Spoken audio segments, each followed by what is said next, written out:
noches. Pero ante nada agradecer a la Fundación Espacio y muy especialmente a Henry Rueda, quien me invitó a compartir con ustedes la experiencia que rodeó esta investigación en torno a la obra de Carlos Raúl Villanueva y que eventualmente se convirtió en un libro que titulé, como mencionaba hace un ratito, La tectónica en la obra de Carlos Raúl Villanueva, aproximación en 3 tiempos. La idea de revisar la obra de Villanueva desde la perspectiva de los aspectos tectónicos surgió mientras yo cursaba la maestría en Historia de la Arquitectura en la facultad, y de eso hace ya algunos años.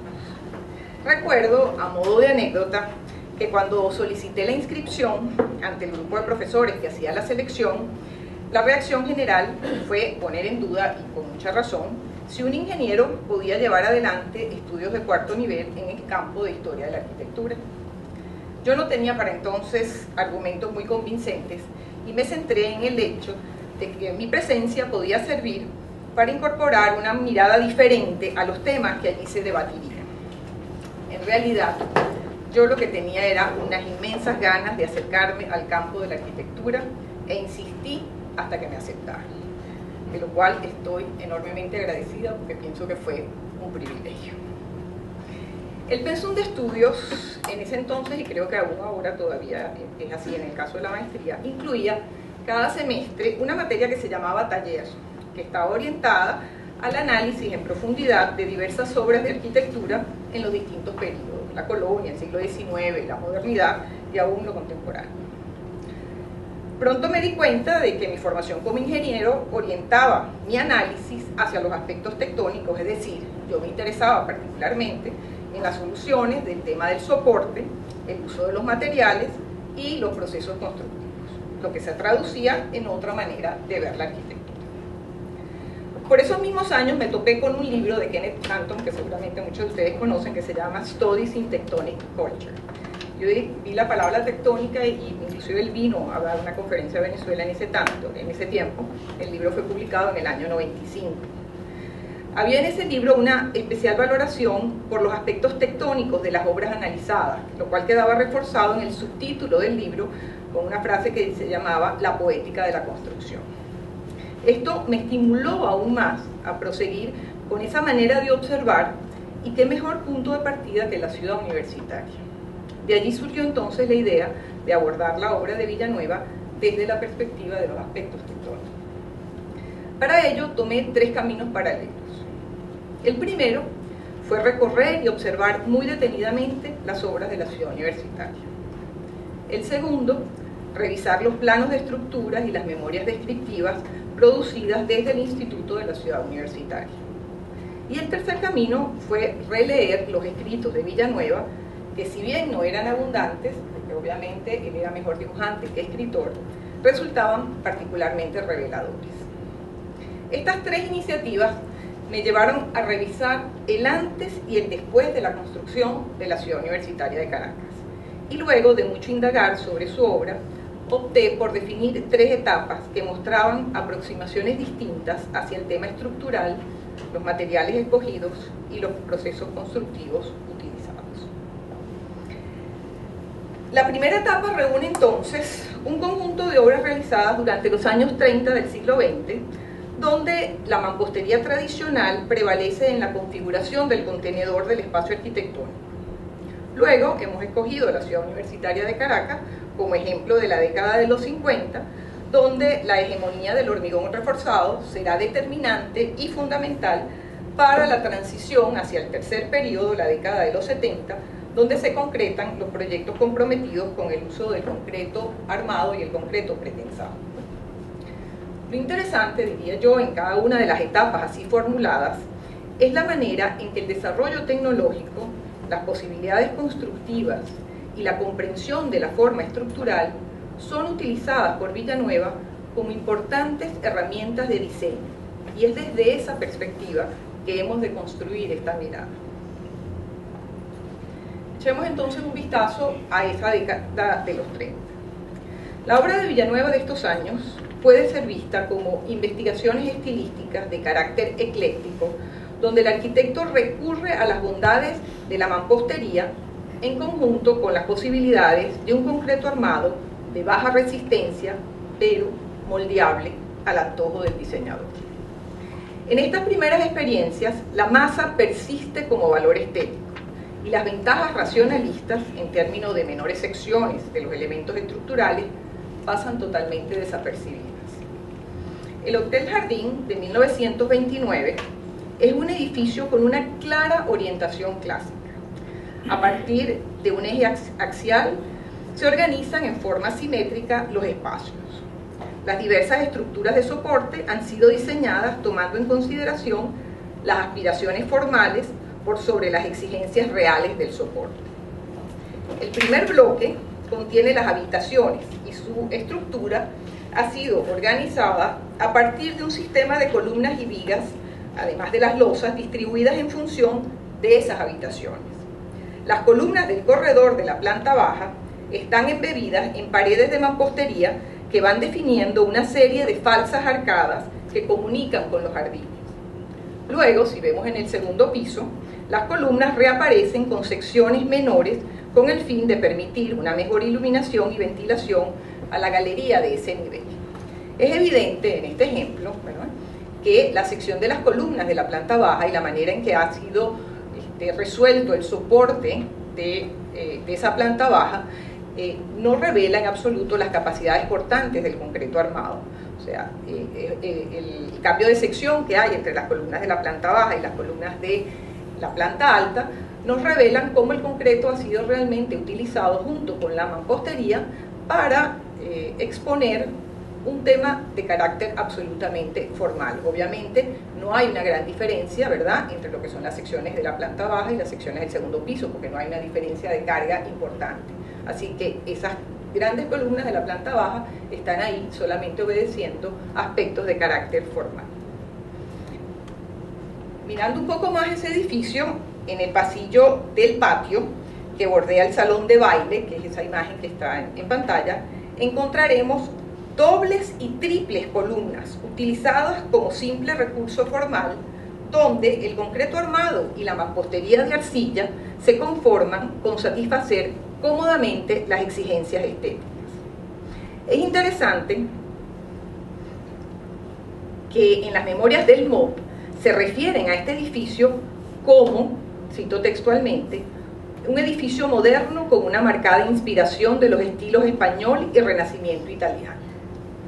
Yo diría que si algo de moderno tuviese este edificio, no lo sería en su arquitectura ni en su estructura de concreto. Lo moderno estuvo representado en esta oportunidad por las instalaciones del edificio: la lavandería, los secaderos a vapor, cavas de refrigeración y una cocina dotada de un equipo que permitía lograr un completo aprovechamiento del combustible a diferentes temperaturas, además de máquinas para hacer helados, para repostería y para café en grandes cantidades. La modernidad se concretó en el confort, mientras el aspecto moderno, el espacio moderno y su lenguaje tectónico debieron esperar una década.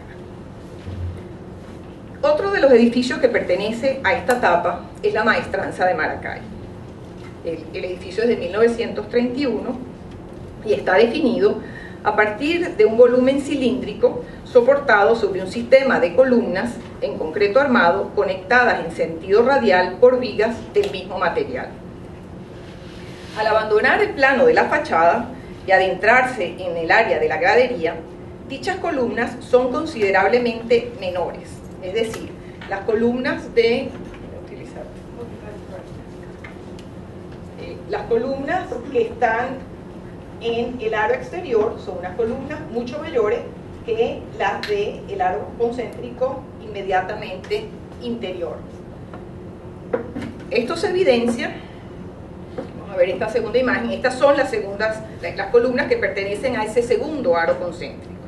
De nuevo aquí, estas columnas tienen más carga en realidad que las cargas de la fachada y sin embargo son considerablemente menores. Las de afuera tienen 1,70 m de ancho, mientras estas tienen 64 centímetros. Este es, diría yo, el primer gesto vinculado al reconocimiento de la capacidad de soporte del concreto armado. Transversalmente, las vigas de concreto se combinan con perfiles metálicos que son los que conforman el esqueleto de la grada. Cubiertos estos perfiles, no sé si se logran ver ahí claramente, cada uno de estos, cubiertos con una masilla, estos perfiles no son evidentes y se manifiestan como viguetas de concreto. Sin embargo, esta solución y esta combinación de materiales es sorprendentemente racional, tanto desde el punto de vista estructural como constructivo, y sin duda un aporte en el lenguaje tectónico de Villanueva. La construcción de los museos de Bellas Artes y de Ciencias Naturales en 1936 se identifica aún con la etapa ecléctica y es un claro ejemplo de la timidez con la que todavía para esa fecha Villanueva manipulaba el concepto estructural y la técnica del concreto vaciado en sitio. Los elementos de soporte del patio central, resumidos en los pilares de inspiración dórica y los dinteles curvos o rectos, aún no pueden ser asociados a la referencia moderna de los sistemas de pórticos. Las ventajas del monolitismo ofrecido por el concreto quedan ocultas a costa de diferenciar el elemento vertical del elemento horizontal, recurriendo para ello al collarín de sección cuadrada. Para desarrollar el lenguaje neoclásico que define la fachada del museo y con el que se alcanza el ritmo entre el interior y el exterior de sus salas, el maestro recurre a voluminosas columnas de concreto armado como recurso formal, asociadas a las paredes de mampostería, todas ellas cuidadosamente recubiertas de morteros de impecable blancura, descartando todo gesto de reconocimiento a las bondades resistentes del concreto armado o su textura. Durante la década de los 30, las ventajas resistentes del concreto armado en nuestro medio eran reconocidas fundamentalmente por los ingenieros, quienes lo utilizaban indiscriminadamente, bien en la construcción de puentes y otras obras de infraestructura, o en las edificaciones públicas e inmobiliarias, no siempre derivando máximo provecho de las ventajas de lo que yo llamo el libre desarrollo de las formas. Es así como, a pesar de los avances en los métodos de análisis vinculados a los sistemas estructurales, especialmente a los sistemas de pórticos, ya se conocía el método de Gross y las vigas continuas y todas las ventajas de los sistemas de pórticos y de los métodos analíticos, hacer estos sistemas, estos pórticos a ser construidos en hormigón armado, veremos en nuestro país, y reiterado en la obra de Villanueva de la década de los 30, el uso frecuente y simultáneo de elementos de mampostería y, por otro lado, el de vigas y columnas de concreto reforzado, como hemos dicho anteriormente. Esta imagen muestra cómo era la forma de construir de esa época. La imagen en realidad es tomada de una remodelación de una casa de los años 50, aquí en Altamira, pero muestra claramente cuál era la manera en que se construían esas paredes de mampostería, hechas sobre la base de ladrillos macizos en doble hilera y trabados, tal como muestra la figura. Estas paredes así conformadas se traducen en un elemento de soporte tan importante como puede ser una columna, porque se traduce en una pared portante cuya resistencia es de 40 kilos por centímetro cuadrado. Así que las paredes generadas en ese sentido conforman entre ellas un sistema estructural en sí mismos. Mientras no se alcanzaron grandes resistencias de este material compuesto, que es el hormigón armado, su mayor atractivo se redujo entonces a la capacidad de moldeabilidad y al monolitismo de sus uniones. Valga decir que las resistencias del concreto alcanzadas en los años 30 en nuestro país eran entre 30 kilos por centímetro cuadrado y 40 kilos por centímetro cuadrado, comparado con lo que hoy en día vemos como un concreto normal, que son 250 kilos por centímetro cuadrado. Mientras tanto, en los Estados Unidos se construían obras como la Casa de la Cascada de Frank Lloyd Wright con concretos de 350 kilos por centímetro cuadrado. De allí que los sistemas de pórticos en concreto armado compitieran con los de paredes portantes hechos en mampostería, porque en realidad tenían la misma resistencia. Más allá de las ventajas comparativas entre ambos materiales, Villanueva intentó encontrar en los materiales tradicionales una referencia para entender el medio y una lectura original hacia los objetivos de las tendencias funcionalistas en boga. Esto quedaría manifiesto años más tarde, cuando al referirse a la arquitectura colonial, Villanueva diría, cito textualmente: si se escucha la voz de los grandes renovadores, se debe reconocer el sentido funcional de nuestra arquitectura colonial por el juicioso empleo de los materiales que ella utilizó, como la madera, la caña amarga, el adobe, la tapia y, en general, la arcilla, material este último siempre nuevo y de infinitas posibilidades que se presta tanto para ornamentos funcionales. No será sino hasta finales de la década de los 30, en la Escuela Gran Colombia de 1939, que se produce la ruptura con las concepciones estilísticas y se aprecia con mayor claridad el planteamiento estructural. El énfasis en las placas horizontales, que integran y rematan los prismas que componen este conjunto, manifiestan una mejor comprensión hacia las ventajas del concreto armado en el soporte de los esfuerzos de flexión que se producen en estas superficies. En este sentido, en realidad, esta obra resulta más coherente con la producción de Villanueva de los años 40. Podríamos entonces resumir las características tectónicas de la obra de Villanueva de la década de los 30 en lo siguiente. Por un lado, se utilizaba una doble estructura de soporte vertical, es decir, la mayoría de sus obras están hechas con un doble sistema de soporte. Por un lado, las paredes de mampostería, que como dije hace un rato, representan un sistema de soporte, y por el otro, los pórticos de concreto armado. En segundo lugar, la moldeabilidad del concreto era utilizada básicamente para definir la volumetría formal. En tercer lugar, la capacidad resistente del concreto armado y los perfiles de acero fue utilizada tímidamente en las soluciones estructurales de los elementos horizontales de vigas y losas. Y por último, los procesos tradicionales de construcción fueron los procesos que prevalecieron. En contraste con la obra de la década de los 30, la producción de Villanueva de los años 50 muestra una convincente predisposición a incorporar la estructura como instrumento de expresión que revela el valor tectónico de la edificación en su totalidad. Es por ello que el vocabulario propio del concreto reforzado será esencial en la obra de este periodo y abarcará desde el tema de la forma, es decir, la capacidad de este material para reproducir las geometrías de máxima eficiencia estructural, hasta la textura, el color y la desnudez con la que se revela su proceso de concreción a través de los vestigios dejados por los encofrados. En 1949, 20 años después de que el joven Villanueva participara en el proyecto del Hotel Jardín, el arquitecto se dedica a proyectar el gimnasio olímpico de la ciudad universitaria. La geometría en C que muestra este edificio tiene una gran capacidad para soportar esfuerzo, pues la posición de los brazos aporta el equilibrio requerido para oponerse a las cargas. Dicha forma y el ajuste de las secciones corresponde a los diagramas de esfuerzo que se desarrollan en la viga en C. Fíjense ustedes, ahí están los diagramas de esfuerzo de lo que es una estructura de ese tipo, y evidentemente se ha respetado el criterio de que en las zonas donde hay mayores esfuerzos, las secciones son mayores, y lo contrario, donde hay menores esfuerzos, pues las secciones son menores.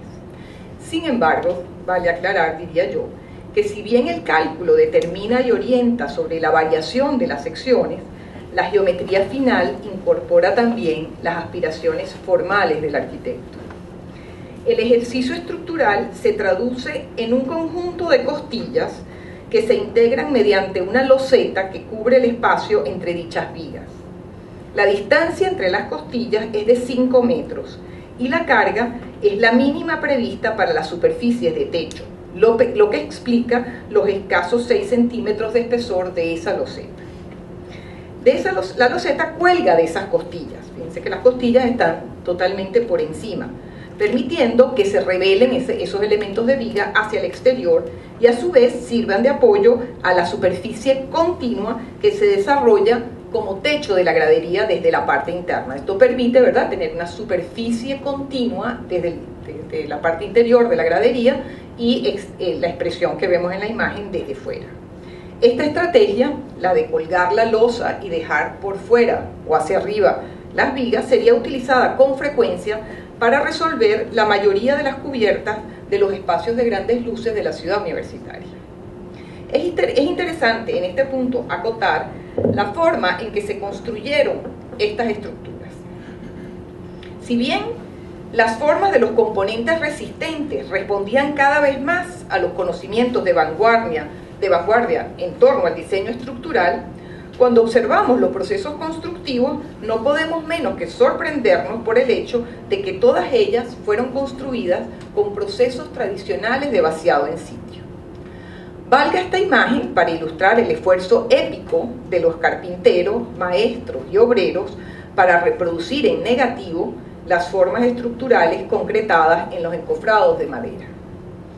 En 1963, en una charla dictada por Villanueva en el Museo de Bellas Artes, este diría: en la actualidad nos encontramos en presencia de un nuevo mundo de formas. Existen muchas de ellas que hubiese sido imposible realizar con materiales y espíritu tradicional. En realidad, la racionalidad del diseño estructural hubiese permitido prefabricar las costillas y la loseta de la cubierta, ya que todas las costillas eran iguales y con una sección que era bastante sencilla de prefabricar. Y aun cuando ya se manejaban en el país los procesos de prefabricación destinados a la producción de vigas de puente, en la ciudad universitaria no se implementaron estos métodos de construcción. Otro de los ejemplos que muestra la interpretación de las posibilidades de la forma derivada del uso del concreto armado y pretensado es sin duda la solución de los pasillos cubiertos. El pasillo de acceso a la ciudad universitaria de Caracas muestra una geometría que, en un principio, aparece como respuesta funcional al problema del recorrido curvo. Recuerden que todo ese acceso es una enorme curva, ¿verdad?, hasta el final. Sin embargo, su solución involucra claros criterios de racionalidad estructural. La ondulación de la losa suple al elemento estructural de la rigidez necesaria para que esta superficie sea capaz de salvar la luz entre los nervios de apoyo, que están separados 15 metros. Esos nervios están colocados, al igual que en el Estadio Olímpico, por encima de la losa laminar, cubriendo un pasillo que tiene 3,65 metros de ancho. Y esas costillas apoyan en una viga transversal de sección pentagonal que está sometida a enormes esfuerzos de flexión que se producen entre soporte y soporte, el esfuerzo de flexión de esos 15 metros de luz, y a enormes esfuerzos de torsión que se producen debido al volado, ¿verdad? La presencia del volado introduce entonces, además de la flexión en la viga, esfuerzos de torsión. Para resolver ese problema, esa viga pentagonal fue prepensada. Fue hecha por Benedetti y Otaola a través justamente de la empresa de precomprimidos, donde ellos tenían entonces sus primeras experiencias. Ellos fueron después los que construyeron, recuérdense, el puente sobre el lago. El pasillo que comunica las facultades de Ingeniería y Humanidades consiste en un soporte en cantilever en forma de L invertida, capaz de resistir la cubierta que viene apoyada, en este caso, cada 16 metros. El volado del soporte en L es considerable y genera importantes momentos flectores, por lo que se optó por precomprimir el tramo horizontal como alternativa para reducir su sección. El trazado de los cables se ubica a lo largo de la cara superior de dicho volado. Están los cables, ¿verdad? Esta es la parte que tiene la mayor tracción, ya que esto está envolado, ¿verdad? Cuando esto intenta deformarse, la máxima tracción se produce arriba. El juego de cables hace este recorrido.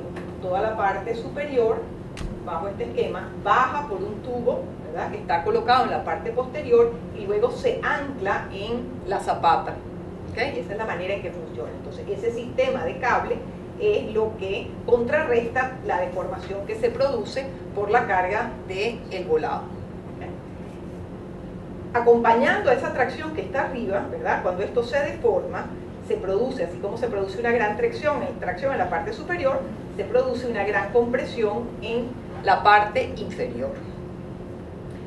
Uno de los problemas justamente que ha tenido esta estructura, por la cual acaba de ser reparada, es que los drenajes no tuvieron buen mantenimiento en el tiempo. Al taparse los drenajes, todas estas superficies onduladas se llenaban de agua, y aquí hay una altura de 30 centímetros, lo cual significa que 30 centímetros de agua representan 300 kilos por metro cuadrado de carga. Y siendo esto un techo, ¿verdad?, la carga de diseño es de 100 kilos por metro cuadrado. Es decir, que cuando eso se llena de agua, se triplica la carga que reciben esos volados. Entonces, ¿qué fue ocurriendo en el tiempo? Que con esa carga, por supuesto, la tracción era mayor, ¿verdad? La deformación era mayor, por lo tanto, la tracción era mayor, pero también la compresión inferior había aumentado, porque eso crece en equilibrio. Como además los drenajes obstruidos generaban un chorreado del agua en toda la parte inferior, esa humedad permanente más el exceso de compresión en la parte inferior produjeron el desprendimiento del recubrimiento de esa capa, quedando entonces las armaduras inferiores, que están hechas con cabillas, ¿verdad? Si bien los cables están arriba, abajo lo que había era cabilla, pero esas cabillas de la parte inferior quedaron expuestas, y por lo tanto los niveles de oxidación fueron importantes, en algunos casos inclusive destruyendo, haciendo desaparecer las cabillas. Eso fue lo que puso en peligro estas estructuras, que fueron reparadas con un nuevo material, que es una fibra, ¿verdad? Es un material de fibra, como una especie de tela, que se coloca en la parte superior, que tiene una gran capacidad para absorber la tracción, y que se coloca como que si fuera un manto, de impermeabilización. Entonces así fue como se repararon, se ha colocado ese manto. Habrá que ver en el tiempo si este nuevo material realmente responde, ¿verdad?, a reforzar la capacidad de tracción de la viga en la parte superior, y entonces evitar esas compresiones extremas que se están dando en la parte inferior. De todas maneras, abandonando ahora un poco los pasillos, miremos lo que diría yo es la edificación estrella de la ciudad universitaria. Me refiero, por supuesto, al aula magna. El sistema estructural de este edificio de usos múltiples lo podemos descomponer en subsistemas más sencillos y estáticamente determinados, con el fin de simplificar su análisis. Así apreciamos desde el exterior, ¿verdad?, el gran pórtico central,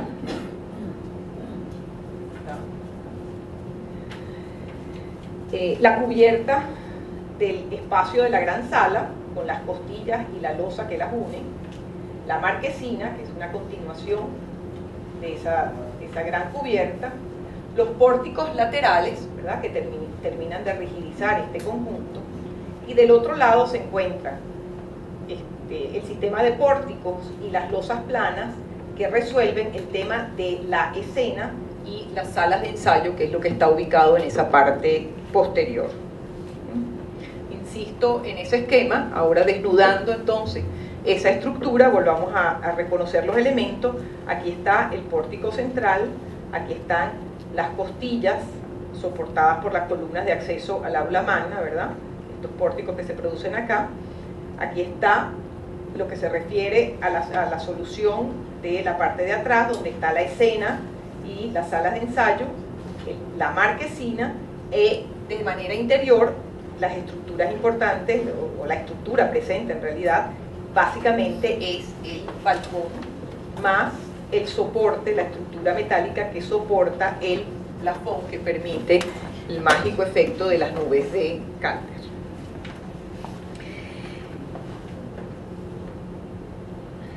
El importante pórtico que abraza el cuerpo del edificio es una viga Virendale, donde las piezas que la conforman trabajan todas a flexión y están totalmente resueltas en concreto armado. Digo que trabajan a flexión porque la viga Virendale, la diferencia, esto parece una gran cercha. Sin embargo, las cerchas construidas en acero, ¿verdad?, trabajan con esfuerzos axiales de compresión y tracción. En cambio, que las vigas Virendale, que se producen en concreto, siguen trabajando a flexión. La sección de ese pórtico es interesante porque fíjense, ahí está el pórtico, que tiene como luz libre, o sea que hay 49, como 38 metros de luz, ¿okay? Esos 38 metros de luz libre son los que determinan que la sección de la viga Virendale sea de 5,5 metros. Es interesante el hecho de que los dos componentes verticales de soporte del pórtico también tienen una sección de 5,5 metros. Esa obviamente es una decisión absolutamente de carácter formal, porque lejos estaríamos de creer de que el cálculo dio secciones exactamente idénticas para los elementos verticales y los elementos horizontales. O sea, la determinación del 5,5 viene dada por el elemento horizontal, que es el elemento que tiene la mayor exigencia. Y después, en concesiones formales y en función de las decisiones del arquitecto, los dos elementos verticales, ¿verdad?, se han acoplado y muestran exactamente las mismas secciones. Las vigas que conforman la cubierta en abanico son de sección variable y están colocadas parcialmente por encima de la loseta. Es decir, la viga, esas vigas de sección variable, apoyan en un extremo en la viga Virendale, en el otro extremo en las columnas de acceso al aula magna. ¿Okay? La sección variable corresponde de nuevo al esquema de momentos que está abajo, ¿no? Este esquema que está acá. Por ser una viga, en principio, simplemente apoyada en los dos extremos, ¿verdad?, tiene mayor exigencia en la parte central y exigencias diferentes en los extremos. El hecho de que en este extremo el esfuerzo sea mayor se debe a la presencia de la marquesina, que como veremos más adelante, ¿verdad?, ha utilizado esta viga como apoyo parcial para su soporte. El perfil, es interesante que el perfil que se devela hacia el exterior, es decir, esa quinta fachada, está determinada por la manera en que se ha decidido que la losa apoye sobre ella, con esa curvatura, que es una decisión absolutamente derivada de la decisión del arquitecto, el hecho de que esta sea, ¿verdad?, que este sea el recorrido, ¿no?, de la losa, es una decisión absolutamente tomada desde el punto de vista del diseño arquitectónico. No tiene nada que ver con el tema estructural, porque desde el punto de vista estructural, esa loseta, por llamarlo de alguna manera, que une las distintas costillas, hubiese podido estar apoyada en la parte superior, hubiese podido colgar de la parte inferior o hacerlo de manera intermedia, tal como se muestra en la figura. Desde el punto de vista estructural, el soporte hubiera sido exactamente el mismo y su trabajo hubiese sido exactamente el mismo. Es decir, que esa decisión, ¿verdad?, y ese perfil que se muestra de las vigas hacia el exterior, que ahora sabemos, desnudando un poco la estructura, que no es la totalidad de la viga, ¿verdad?, ese perfil que se muestra hacia afuera, responde básicamente a criterios formales, ya que desde el punto de vista estructural, insisto, la losa funciona igual si se apoya, si cuelga de la parte inferior o si cuelga desde una sección intermedia. Como extensión de la cubierta, en abanico se desarrolla la marquesina. Es un ambicioso volado de 14 metros de luz que exhibe cada una de las vigas de esa marquesina. Esos 14 metros de luz, ¿verdad?, exigieron en su momento de un apoyo intermedio, y en este caso ese apoyo intermedio ha sido resuelto a través de un tensor que emerge, ¿verdad?, desde este punto, ¿verdad?, y se ancla justamente en las vigas del techo del aula magna, en esas vigas que forman el abanico. Tal como muestra la figura, el tensor se conformó con un tubo de 6 pulgadas en cuyo interior aparecen 19 cabillas de 3/4. Tal como me narraba Damiani en su momento, en alguna conversación que tuve oportunidad de tener con él me decía que esos tensores fueron rellenos con una lechada de concreto, intentando evitar los posibles sistemas de oxidación y un poco previendo de que no fueran a ceder en el tiempo las cabillas por la tensión. Y en realidad él cuestionaba un poco de si había sido una buena o una mala decisión. Yo pienso que fue una buena decisión en el sentido de que no ha habido ninguna deflexión de esos elementos, se ha mantenido en el tiempo y con sus 50 años todavía la estructura está intacta, así que en mi opinión fue una buena solución constructiva. Las caras laterales, ahí está de nuevo el tensor, ¿ven?, como emerge y se ancla en la viga superior. Las caras laterales del volumen sirven de envolvente al espacio de las salas y fueron aprovechadas como estructuras rigidizadoras del conjunto. Concebidas como pórticos, sus elementos se organizan en función de una retícula de 390 por 380 que se acopla a los bordes de la superficie. Siempre me ha llamado la atención de que ese pórtico lateral, que no debería tener mayor sofisticación, sin embargo, se molestaron en cambiar las secciones de la columna cada 2 pisos, o sea, la columna va cambiando de sección en un gesto de nuevo de racionalidad estructural. En el espacio interior del aula magna solo destaca un gesto estructural, diría yo. Es el imponente balcón que se mimetiza ante las nubes de Calder. Su geometría se manifiesta a través de la curva que recorre la sala de extremo a extremo y con la que remata este volumen sin apoyos aparentes. En realidad, el balcón está soportado por una serie de columnas que definen el acceso al aula magna y que han sido ubicadas en forma tal que parece que el balcón estuviese flotando, emulando un poco el efecto que producen las nubes de Calder. Sin embargo, ese par de columnas, tal como se muestra en el gráfico, aquí, son las que se ubican dentro de ese espacio de transición entre el exterior y el interior, que siempre me ha parecido que es como la oportunidad de tomar aliento para después entrar en el aula magna y poder admirar ese espacio y poder admirar las nubes de Calder. Así que yo creo que hay una cosa intencional de ese espacio que es como oscuro, como íntimo, para después tener como la oportunidad de entrar en la gran sala. El vaciado del hormigón de esta compleja geometría convertiría estos artesanales procesos constructivos en verdaderos actos de heroísmo, difíciles de intuir a partir de la obra terminada. Esa imagen, el impacto de esa imagen, la primera vez que yo la vi, ha permanecido en el tiempo, porque yo pienso que hay que hacer una reverencia frente a los carpinteros, los maestros y los obreros que lograron construir esta hermosa escultura en madera que no solo significaba reproducir el negativo de una compleja geometría que se había planteado para resolver este edificio, sino que con un enorme cuidado produjeron los vaciados de concreto, que son impecables todavía al día de hoy, y que a medida que uno va viendo cosas en el resto del mundo, ¿verdad?, siente todavía más admiración. Esos concretos son muchísimo mejores que, por ejemplo, cualquiera de los concretos de la obra de Le Corbusier. O sea, nosotros estamos tan acostumbrados que ya hemos dejado de admirarlos, pero cuando uno va a otros países, por ejemplo en Chile, donde hay enorme esfuerzo por hacer buenos vaciados de concreto, no alcanzan jamás la calidad de los concretos que nosotros tenemos en el aula magna, la perfección de los encofrados, la huella en esos concretos, la racionalidad con la cual se ve que se cortaron cada una de las tablas, que se pulieron cada una de las superficies, que inclusive todo lo que se refiere al curado de ese concreto tiene que haber habido, y así lo determinaba en la memoria descriptiva de todas estas obras, la manera en que se hacía el proceso con un cuidado particularmente especial y con todo un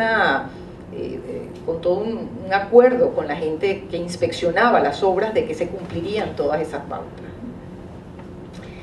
En 1963, varios años después de concluido el complejo de la Ciudad Universitaria de Caracas, Villanueva dicta una conferencia en el Museo de Bellas Artes que tituló La arquitectura, sus razones de ser, las líneas de su desarrollo. En esa charla dice lo siguiente, cito textualmente: la estructura es para el edificio lo que el esqueleto es para el animal. El esqueleto contiene y soporta los órganos más diversos. Así la estructura debe ser diseñada para que contenga los órganos más diversos exigidos por el programa. Debemos valorar el esqueleto y los músculos que lo envuelven, piel y esqueleto. La distinción neta y precisa entre los dos elementos debe aparecer, el puramente constructivo y el revestimiento. La estructura obliga a la escogencia de los materiales y su realización en la obra es la materialización del espacio. Fin de la cita. Sin duda, la ciudad universitaria se convirtió en un laboratorio de esta idea. La desnudez de la estructura impone su presencia, pero trasciende la responsabilidad del soporte. No se trata de un mero gesto de brutalismo de los 50, ni de soluciones estrictamente funcionales.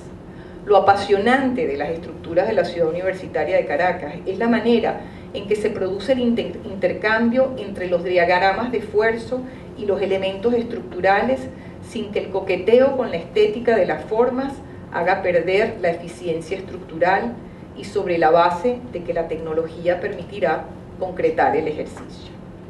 Quiero insistir en esa idea. Una función no obliga a una única forma, sino por el contrario, abre la búsqueda hacia múltiples soluciones. En el caso de los elementos de soporte, el diseñador tiene la libertad de escoger el recorrido de las fuerzas que considera conveniente, en función de lo cual define las formas y materiales que satisfacen los esfuerzos que entonces se derivan. Resumiendo entonces, las características tectónicas de la obra de Villanueva de los años 50, podríamos decir, en primer lugar, las formas estructurales reflejan las exigencias portantes. Hay sin duda una racionalidad estructural. Segundo, el concreto armado y el concreto pretensado permiten alcanzar el libre desarrollo de la forma, sacando máximo partido de la moldeabilidad y la capacidad portante. Y tercero, todas esas obras fueron construidas, todas estas propuestas estructurales se concretan con el uso de tecnologías tradicionales o asociadas al vaciado en sitio. La década de los 70 hay una transformación importante. Villanueva había insistido durante años en la industrialización como el futuro inevitable de los procesos de construcción. Sin embargo, las circunstancias no le habían permitido incursionar en ese campo, por lo que el tema de la prefabricación solo había estado presente en su discurso. En otra de las conferencias de ese ciclo que Villanueva dictó en el Museo de Bellas Artes en el año 63 y que tituló Tendencias actuales de la arquitectura, el maestro dijo lo siguiente: la arquitectura cesará de estar hecha a mano, se hará todo a máquina. ¿Es esta la única respuesta valedera a la extensión del significado social de la arquitectura? El proceso constructivo realizado en la fábrica, el transporte universalizado de las piezas, el montaje mecanizado en el sitio revolucionarán los métodos de la proyectación. Identificar el orden de valores de las piezas básicas, no demasiado pequeñas para no perder las ventajas de la prefabricación y no demasiado grandes para no comprometer la libertad de creación, será la investigación más útil y generalizada. El proyecto y construcción de la ampliación del Museo de Bellas Artes, que él mismo había diseñado 35 años antes, como lo vimos, le permitió en 1971 incursionar en estas técnicas constructivas para resolver el tema de las grandes luces en el bloque que reúne las salas de exposición. El proyecto del museo en realidad se desarrolla en 1966 y se comienza a construir en 1971. La obra se realizó en 6 meses, lo cual era un tiempo récord. Para entonces, el director del Museo de Bellas Artes era Miguel Arroyo, quien en una entrevista que le hace Olga Romer develó lo siguiente. Cito a Miguel Arroyo. En un principio, dice, yo favorecía la idea de un cuerpo horizontal que fuera bordeando, por así decir, el Parque Los Caobos. Villanueva hizo varios dibujos sobre esa idea y también sobre edificios de más de una planta. Pero cuando empezamos a ver la cantidad de árboles que habría que tumbar para hacer un edificio horizontal y cuando observamos además que la edificación bloquearía la vista hacia las partes sur y este del Parque Los Caobos, comenzaron a hacerse evidentes los problemas que crearía ese modelo. Una vez que nos pusimos de acuerdo, hicimos un programa para el edificio y Villanueva comenzó a planificarlo en forma de torre. Fin de la cita. Esta sería la razón determinante para que el volumen de la nueva ala se desarrollara en forma vertical. A partir de allí, las condiciones sobre las salas de exposición, como amplios espacios libres sin apoyos intermedios, se fueron tornando cada vez más exigentes y comprometidos con el desarrollo tecnológico. Más adelante en esa misma entrevista, Miguel Arroyo dice: habían dos concepciones opuestas que, con perverso humor, eran llamadas torre medieval y supermercado cultural. Por torre medieval se entendía un museo protegido de la excesiva luz y fundamentalmente de las acciones destructivas de la gente, los animales y los elementos naturales. Por supermercado cultural se entendía un museo abierto física y mentalmente a lo inesperado. Villanueva conocía estas ideas, y yo también, dice Arroyo, y cada vez que lo conversábamos coincidíamos en que lo que convenía era la torre medieval. Entonces, con ese punto de partida, el plan de ampliación contempló dos áreas: el área de exposición y la zona administrativa. La zona administrativa, las rampas de circulación y los ascensores no exigían de mayores acrobacias estructurales para su soporte, por lo que fueron resueltas sobre la base de un esquema tradicional de pórticos y losas nervadas en dos direcciones y construidas a partir del método tradicional del vaciado en sitio. En cambio, para las salas de exposición, Villanueva imaginó un bloque de desarrollo vertical con plantas de grandes luces, para así poder ofrecer la mayor flexibilidad a las tendencias expositivas del momento. La exigencia de los entrepisos con sobrecargas importantes de trabajo del orden de 500 kilos por metro cuadrado, que son considerables, y luces del orden de los 20 metros, sin apoyos intermedios, sí significaría un reto estructural de gran envergadura. Nos concentramos en las salas de exposición, en esta oportunidad, por la complejidad de sus características tectónicas y por lo controversial que ha resultado esos espacios. Quisiera relatar algunas anécdotas que antecedieron al desarrollo definitivo del proyecto de estas salas. Consciente Villanueva de la complejidad del proyecto y quizás tentado por el desarrollo tecnológico del momento, Villanueva pensó en Pierluigi Nervi como el ingeniero que podría trabajar con él en ese proyecto. Pero Nervi no estaba en condiciones de viajar a Venezuela, así que le escribió a Villanueva para que contactara a un ingeniero polaco de gran prestigio en Europa y que, por diversas circunstancias, por casualidad, estaba para ese entonces en Venezuela. El ingeniero en cuestión se llama, porque todavía está vivo, Wacław Zalewski. En la primera reunión que ambos tuvieron, se planteó, según narra el propio Zalewski, la siguiente conversación. Cito al ingeniero Zalewski: en nuestra primera conversación, Villanueva me manifestó su interés por utilizar una estructura diferente. Decía: quiero que la estructura no se oculte, quiero una estructura interesante y a la vista. Villanueva tenía claro ya para el momento en que nos reunimos que las salas de exposición constituirían un volumen aparte, de varios pisos, y que se trabajaría con criterios independientes a los del resto del conjunto. Eso permitiría proponer una solución estructural, racional y considerar la prefabricación para su construcción. Entonces, continúa Zalewski, yo le dije a Villanueva: si trabajamos con una planta de sección rectangular, por ejemplo, con un volumen de 15 metros por 35 metros, la solución estructural estaría orientada a resolver la luz menor. Lo racional en ese caso sería cubrir esa luz menor, la de 15 metros, a través de vigas que podrían responder a los criterios con los que se diseñan las vigas de los puentes. Pero eso destacaría una dirección, o sea, privilegiaría una de las direcciones en el ambiente de las salas. Y si se deseaba que no hubiese una dirección favorita, debíamos optar por un espacio cuadrado, y así la solución podría ser más interesante, pues podríamos trabajar con una estructura multidireccional. Dice Zalewski, continúa diciendo, Villanueva asumía rápidamente las proposiciones que le interesaban y la idea del cubo le resultó atractiva. Entonces hizo una pregunta: ¿se puede romper ese espacio cuadrado y proyectar algunos volados?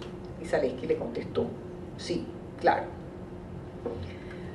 Fue entonces así como Villanueva comenzó a trabajar sobre las proporciones del cuadrado y determinó una retícula nominal en planta de 3 metros por 3 metros, que permitiría una planta de 21 metros por 21 metros y volados de hasta 4,5 metros, es decir, módulo y medio, con una altura de entrepisos de 4 metros. Además, estableció como condición que la losa fuese una estructura transparente que permitiera colocar la iluminación y el resto de las instalaciones. La geometría de la losa de entrepisos se fue definiendo en función de la gran flexión que se produce a medida de que la luz es mayor. El momento flector puede traducirse en esfuerzos más simples.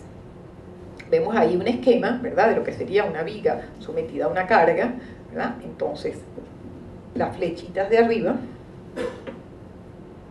reproducen la compresión que se produce arriba en un elemento flectado, las de abajo, la tracción que se produciría en ese elemento cuando está sometido a flexión. Las otras flechas que están acá, que se dan a todo lo largo de la viga, ¿verdad?, son los esfuerzos de corte. Sobre la base de ese concepto de flexión, se definieron entonces los tres componentes básicos responsables de soportar esos esfuerzos. En el plano inferior, los marcos tejidos por cables en dos direcciones ortogonales, conformando justamente ese plano inferior, iba a ser responsable de soportar la gran tracción que se produce en el cordón inferior. Las losetas, están los marcos, ¿verdad?, y el sistema de cable que iba a recorrer en las dos direcciones. ¿Okay? Ese sería el sistema responsable de absorber la tracción.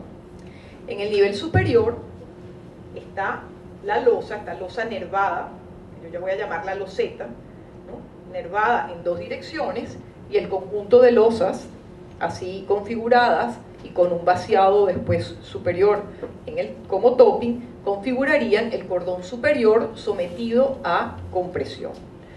El tercer elemento es la cruz, este elemento que se ve parcialmente acá, ¿verdad? Aquí está la cruz inferior que abre los brazos hacia la parte superior, ¿verdad?, y que se convertiría en el elemento conector, es el elemento que absorbe el corte justamente, y el elemento conector entre el cordón superior y el cordón inferior. Todos los elementos, todos esos componentes que vemos ahí, se prefabricaron a pie de obra, cada uno con moldes especialmente diseñados en función de lo que era la geometría de cada uno de esos componentes. Veamos cada uno de ellos. Los marcos que conforman ese plano inferior de la losa tienen una dimensión nominal en planta de 3 metros por 3 metros y una altura de 18 centímetros. La resistencia del concreto utilizado en estos componentes es de 400 kilos por centímetro cuadrado y responde a las exigencias de los esfuerzos que se desarrollaron en el plano inferior de la losa. Dichos esfuerzos deben ser soportados de manera conjunta por los marcos y por el juego de cables en las dos direcciones ortogonales trazado entre los marcos y cuya resistencia está en el orden de los 16.000 kilos por centímetro cuadrado. Eso es lo que soportan los cables. Los marcos, en esta combinación de estos dos sistemas, de los marcos y los cables en ese sistema, los marcos son responsables de darle rigidez a ese plano. Los cables son responsables de absorber la tracción.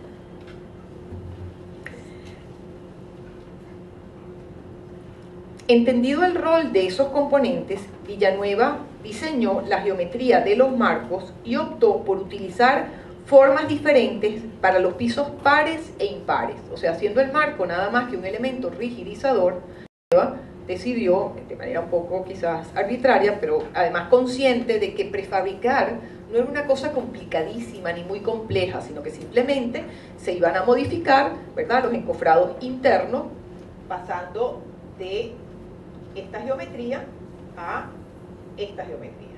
¿Okay? Y decidió que se hicieran dos juegos distintos de marco con el fin de diferenciar los distintos pisos de la edificación. También aspiraba Villanueva en ese momento que los cables fueran dejados a la vista, lo cual no fue posible por los niveles de humedad del sitio y los riesgos de corrosión. Sin embargo, los bloques de anclaje de los cables quedaron evidenciados en la fachada. Afortunadamente, no se dejaron a la vista, porque los pocos cables que sí se dejaron a la vista han sufrido importantes procesos de corrosión y también ahí ha habido descenso. Hay un gran volado en la entrada lateral al museo, no sé si lo recuerdan, que tiene unos cables, y ahí ha habido procesos de oxidación, y también en algunas de las fachadas que dan hacia los jardines. La compenetración de Villanueva con las formas estructurales que comenzaban a emerger era total. Como él mismo había expresado algunos años antes, el desarrollo de la técnica y de los nuevos métodos de construcción había originado nuevas formas, con lo cual el fantasma de la ecuación arquitectura igual estructura desaparecía de sus preocupaciones. El componente más complejo de producir fueron las cruces.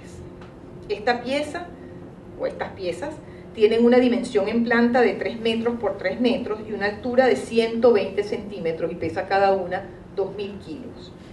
Para su producción se utilizaron 4 juegos de moldes. El diseño de los mismos incluía herramientas de control para asegurar la perfección de esas piezas. Por ejemplo, las perforaciones dejadas en la base de la cruz para el paso de los cables debía estar perfectamente alineada con el fin de permitir un fácil trazado de los cables. La nivelación del molde se hacía con una plomada que colgaba del encofrado y con unas patas niveladoras que permitía lograr la coincidencia del plano superior y del plano inferior. Al momento de la colocación de las piezas, las tolerancias admitidas eran de 5 milímetros en sentido horizontal y de 1 milímetro en sentido vertical.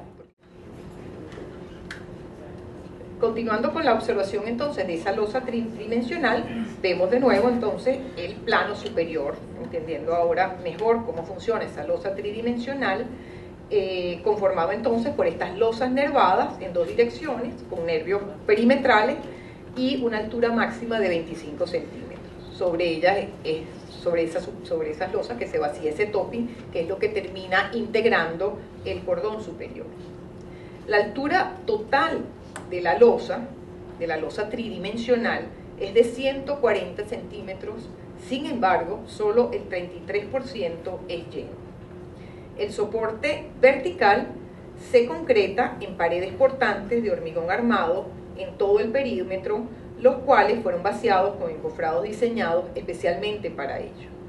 La piel que conforma el prisma se ve interrumpida por audaces volados que rematan en grandes ventanales para permitir la intimidad con el Parque Los Caobos. Como obra de ingeniería, esta estructura fue una experiencia absolutamente innovadora, pues si bien es cierto que la prefabricación y el postensado habían sido utilizados ya en varias de las construcciones con las que se contaba en Venezuela, no así su aplicación en una losa de entrepiso, insisto, con cargas de diseño de 500 kilos por metro cuadrado, tensada en 2 direcciones y con luces libres de 21 metros. Me permito una aclaratoria. Es un error frecuente confundir industrialización con prefabricación y prefabricación con estandarización. Si bien es cierto que para considerar la prefabricación como opción constructiva es necesario programar una cierta estandarización, esa es solo una de las consideraciones que convence en relación con la conformidad de utilizar ese procedimiento. En el caso que nos concierne, la geometría final de la losa de las salas de exposición resultó bastante compleja y estaba claro que no podía ser resuelta a través de procesos tradicionales de construcción. Es así como la sofisticación de la forma también se transforma en una condición que exige de los procesos de prefabricación. En el museo, esa sería la condición que prevalecería, más allá de la intención de producir en serie, pues estaba claro que se trataba de una obra única. Con relación al uso del hormigón como material protagónico de toda la producción de Villanueva, es importante hacer notar que el expresionismo estructural hubiese podido lograrse en cualquier otro material. Sin embargo, el vocabulario propio del concreto reforzado o pretensado es esencial en la obra de Villanueva y abarca desde el tema de la forma, es decir, su capacidad para reproducir las geometrías que con máxima eficiencia responden al tema estructural, hasta la textura, el color y la desnudez con la que se revela los procesos de construcción a través de los vestigios dejados por los encofrados. De allí sus reflexiones personales. Cito textualmente, decía Villanueva: me gustan los materiales que por su pobreza, por su sinceridad plebeya, me permiten desafiar el estúpido engreimiento exhibicionista.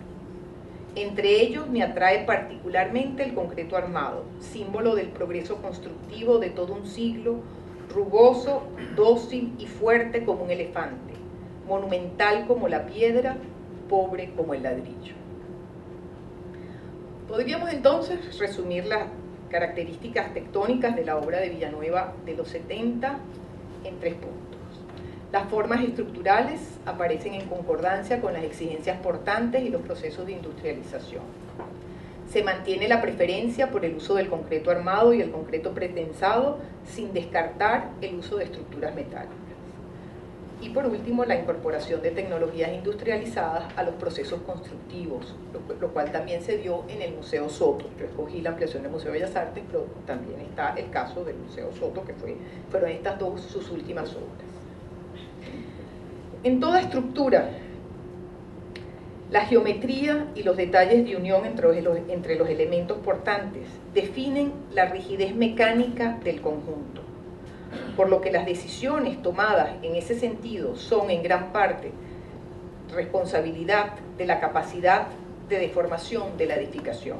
Es decir, que en la medida que el arquitecto se involucra en la definición de la geometría de los elementos portantes, no está definiendo solo variables formales, sino que está participando en la definición del comportamiento estructural del edificio.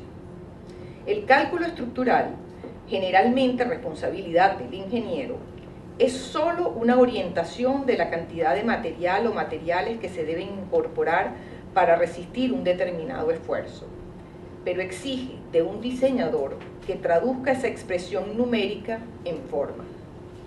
Al final, el lenguaje geométrico puede ser o no satisfactorio al espacio arquitectónico, y solo en ocasiones alcanza la felicidad de una metáfora inesperada, como bien lo reconocemos en la poética de las estructuras de Villanueva. Gracias.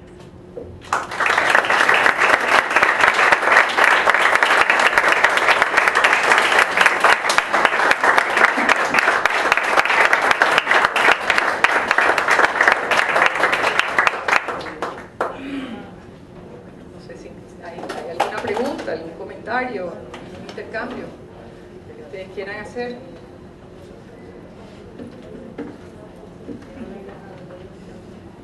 Entre otras cosas, ese último edificio, creo que en cierta manera escogido de adrede, que fue la ampliación del Museo de Bellas Artes, es un edificio muy controversial entre los arquitectos.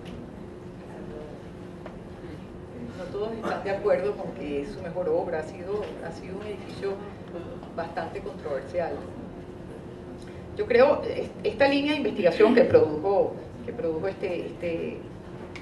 finalmente este libro, yo creo que abre inclusive, yo he seguido trabajando, he seguido observando la ciudad universitaria, siempre descubro cosas nuevas, he analizado muchos de sus otros edificios, yo creo que abre líneas interesantes de investigación en distintos sentidos, ¿no? La obra de Villanueva resulta todavía infinita, ¿no? Uno piensa que se ha escrito mucho y que mucha gente la ha analizado, y sin embargo uno siempre descubre cosas nuevas, perspectivas diferentes, nuevas fotografías. Yo conozco algunos fotógrafos que la han fotografiado desde arriba, desde abajo. Así, Juan Pablo. Okay. Bueno, si no hay preguntas, mil gracias por estar aquí, me encantó compartir con ustedes. Gracias a la Fundación por haberme invitado.